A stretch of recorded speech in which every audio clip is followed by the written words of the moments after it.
Hi, I'm Kate from dailytarotworld.com, and in this video I'm going to share my top 5 most used tarot decks. So I have a huge tarot deck collection, and I have lots of tarot decks that I never ever use. And these are wonderful decks, there's nothing wrong with these decks, but I just never use them. And I have a lot of decks that I used a lot in the beginning when I first got them, but now I never use them. I have some decks that I use occasionally, once in a while, and then I have the decks that I use all the time. These are my go-to decks, and I love these decks, and that's what I'm going to be talking about today. So I'm going to share my top 5 most used decks. I'm going to show you each deck. I'm going to say why it's one of my favorites, and then I'm going to quickly touch on what makes a deck a go-to deck versus a deck that just sits on your shelf collecting dust. Okay, so my first deck that I want to talk about is the Dame Darcy Mermaid Tarot. So this is what the backs look like, and I'm just going to show you a few of these cards. So I don't know if you've heard of Dame Darcy, but she is an artist, and she is mostly known for her comic books. She does a lot of comic books, and she created this tarot deck. And I've had this deck for, I think, about 3 years now, and I use it all the time. I would say this deck is probably my most used deck, and I love the mermaid theme. I love mermaids, I love the mermaid theme. I like the hand-drawn style of her deck, and I know she has a few different editions, and each edition I think is a little bit different. I know she came out with a new edition fairly recently, and I think she redid some of the cards, so the newer edition is a little bit different from mine. And there was a lot of controversy over this deck. The controversy was that a lot of the cards are very similar to Tarot of the Mermaids, another mermaid deck, and I have that deck as well. I never ever use that deck, but it's true that some of the cards are like almost exactly like really similar to this deck, but yeah. Okay, so you get the idea. So I love the quirky feel of this deck. It's very much based on the Rider-Waite, so it's, you know, the cards are familiar to me, they're easy to read, but there's enough quirkiness and kind of uniqueness and differentness to make it interesting for me, and to make this deck a really fun deck to use. Okay. So the next deck that I want to talk about is the Hezicos Tarot. So my Hezicos Tarot, this is by Griffin, and it comes in this awesome little box. And this is what the card backs look like. And I'll just kind of show you a few of the cards, give you a taste. So this is a court card. Her court cards in this deck are very interesting. I find them kind of tricky to read sometimes. So I've had this deck a few years as well. I think I've had this one a little bit longer than the Dame Darcy Mermaid Tarot. And I was really surprised by how much I ended up loving this deck. So before I had the deck, you know, I saw pictures of it online, and I thought, oh, that looks neat. I was drawn to how colorful it was. I was drawn to there's some interesting little characters in this deck. And I was just really drawn to that. It looked like a really different deck. It was, you know, very different than a lot of the decks I had, and I loved how there's no borders. So borders on decks are something that really bother me, and this one had no borders, so I really liked it. And so yeah, I was initially drawn to it for that reason, but I thought, you know, this is probably going to be one of those decks that I have fun with for a bit and then forget about.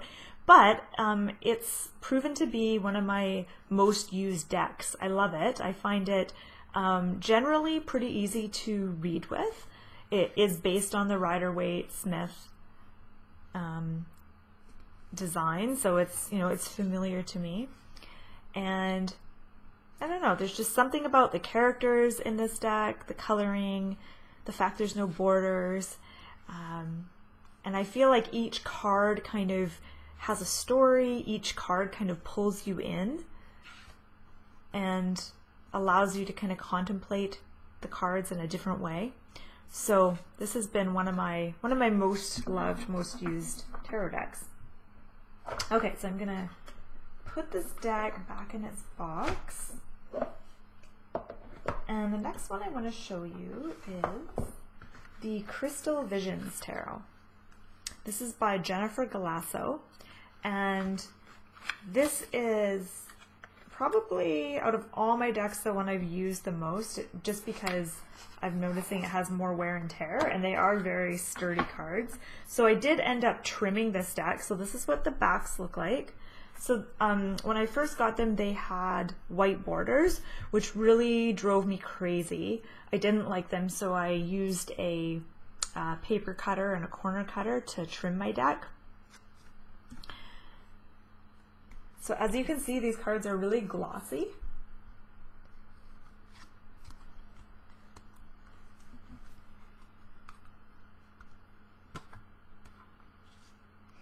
So I was first drawn to this deck because it was just really pretty, which is kind of makes me sound a little bit shallow. Like, that's the only thing I liked about this deck. I was like, oh, it's so pretty. I love the colors. I love the characters. I liked how there was like little elves and things like that. It had kind of a mystical, magical feel to it. So that's why I ordered it. And I thought, you know, this is one of those decks that I'm probably going to really enjoy working with for like a month and then kind of lose interest in it. But it really wasn't. I still use this deck all the time. I like it because it closely follows the Rider-Waite symbolism. So it's easy to read with. This is actually a good beginner deck for someone who's just starting. And I liked how, like, when I use this deck for giving readings to people, people always respond positively to it. So people always seem to really like these cards. They are very, they have kind of a gentle feel. They feel more positive and much prettier than the Rider-Waite deck. So I highly recommend this deck. And it definitely has a kind of a girly feel to it. It has like a very, soft kind of feminine energy. But yeah, this is definitely one of my most used decks. Okay, so my next deck that I want to share with you it's in a black velvet bag, and this is the Heart and Hands Tarot by Liz Blackbird. So this is probably the biggest deck out of my 5 that I use all the time, so this one's a bit bigger. This is what the card backs look like. This is a black and white deck, and I believe she did the artwork with like pen and ink. So they're pen and ink drawings.